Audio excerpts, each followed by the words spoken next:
कि शमशान घाट में इंसान घर होगा। ये आपकी इच्छा पूरी हुई। बहुत बहुत शमशान घाट में नहीं होगा। भारत माता की। शमशान घाट में नहीं होगा, शमशान घाट अलग होगा।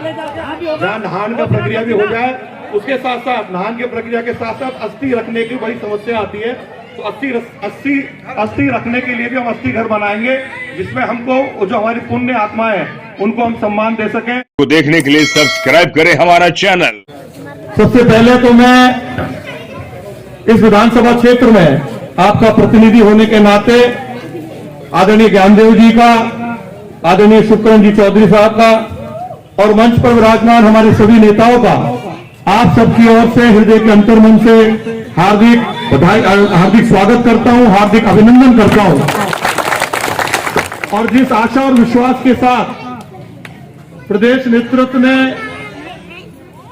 आदरणीय राजभाई जी को कमल का फूल लेकर के आपके बीच में भेजा है, क्योंकि जब शुक्रण जी चौधरी साहब इस प्रभारी के नाते इस पंचायत समिति में आए थे और मुझे बताते हुए बड़ी खुशी है कि प्रभारी के नाते ज्यादातर जो नेता आते हैं वो किसी होटल में बैठ के या पार्टी कार्यालय में बैठ करके वही कार्यकर्ताओं से फीडबैक लेते हैं, टिकट का वितरण कर देते थे। लेकिन पहली बार मैंने देखा कि आदरणीय हमारे शुक्रण जी चौधरी साहब, आदरणीय ज्ञानदेव जी आहूजा साहब, आपको बताना चाहूंगा कि पहली बार मैंने ऐसा, क्योंकि मैं जिलाध्यक्ष रहा हूं 3 बार और साथ ही साथ राजस्थान के कई जिलों में प्रभारी के नाते मैंने काम भी किया है, लेकिन पहली बार एक प्रभारी कार्यकर्ता के नाते हर उस वार्ड में गया है जहां उसको लगा कि यहां 4 कार्यकर्ता या 3 कार्यकर्ता टिकट मांग रहे हैं।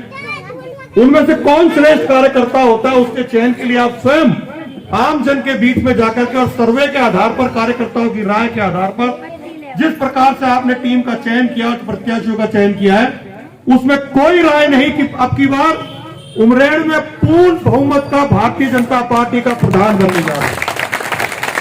और उस पूर्ण बहुमत में एक कमल का फूल वार्ड नंबर 12 से आदरणीय राजभाई के रूप में वहां पहुंचे तो निश्चित रूप से हमारा सबका मान सम्मान बढ़ेगा।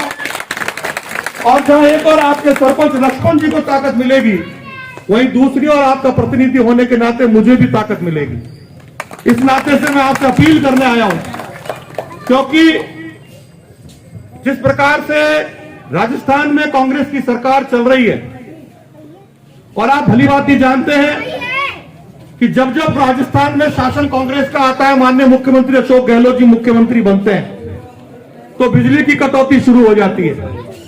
जहां अपने चुनाव हो रहे हैं तो शायद अपने ग्राम पंचायत में अभी तक कटौती का दंश आपने झेला नहीं होगा, लेकिन आपके पड़ोस में जो अलवर शहर है वहां 7 से 8 घंटे प्रतिदिन बिजली की कटौती हो रही है।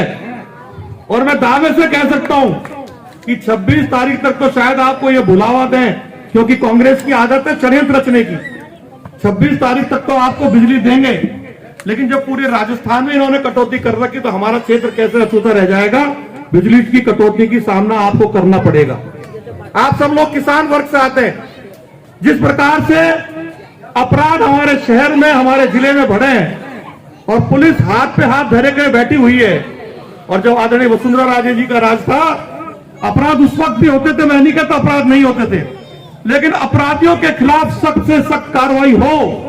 और पुलिस को आदेश था कि अपराध पहली बात तो घटे ही नहीं, यदि गलती से अपराध घट जाए तो तुरंत मुलजिमों की गिरफ्तारी और राहत देने का प्रयास आदरणीय वसुंधरा राजे जी की सरकार ने किया था।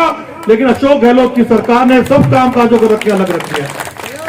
जहां तक विकास की बात है, कोविड में माननीय मुख्यमंत्री जी अपनी पीठ बार बार थपथपाते हैं कि राजस्थान सरकार ने बहुत अच्छा काम किया, राजस्थान सरकार ने बहुत अच्छा काम किया।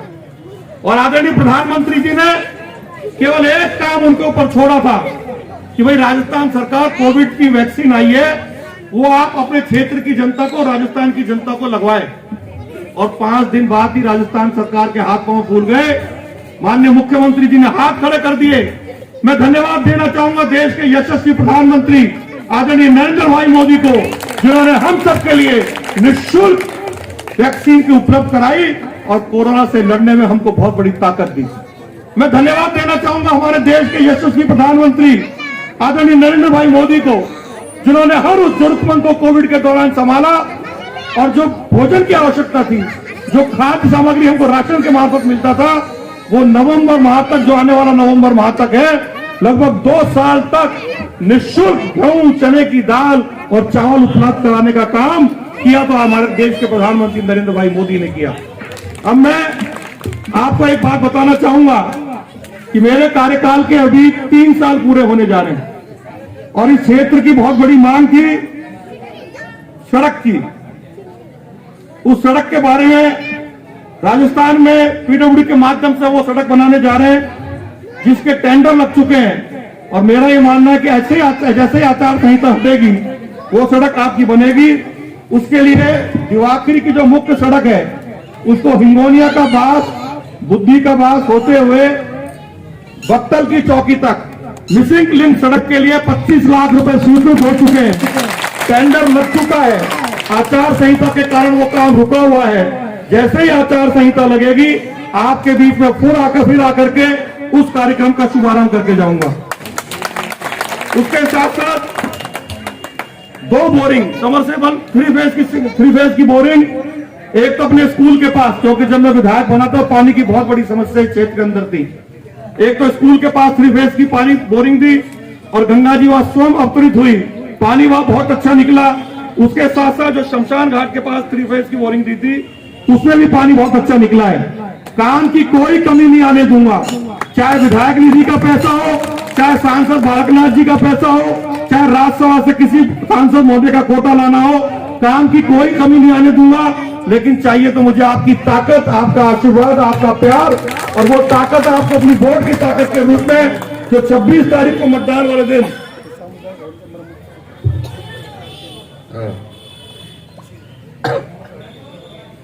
3.5 लाख रुपए का सामुदायिक भवन का जो मरम्मत कार्य था 3.5 लाख का, वो भी स्वीकृत हो गया। तो इसी का वो भी स्वीकृत हो चुका है, साथ ही साथ वो भी करूंगा। सीसी भी दे दिया। अभी मुझे ताकत के रूप में चाहिए आदरणीय राजभाई जी का वोट, जो आप सब लोग ताकत के साथ 26 तारीख को जब मतदान होगा एक वोट कमल के फूल में डालें।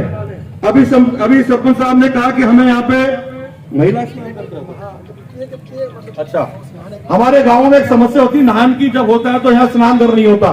मैंने इसी प्रकार का स्नान घर रूपवास में दिया है जो भूगोल पंचायत समिति में आता है। भाई थोड़ा कैमरा बंद कर लेना, 1 मिनट कि शमशान घाट में इंसान घर होगा, ये आपकी इच्छा पूरी हुई। बहुत बहुत शमशान घाट में नहीं होगा, भारत माता की। शमशान घाट में नहीं होगा, शमशान घाट अलग होगा।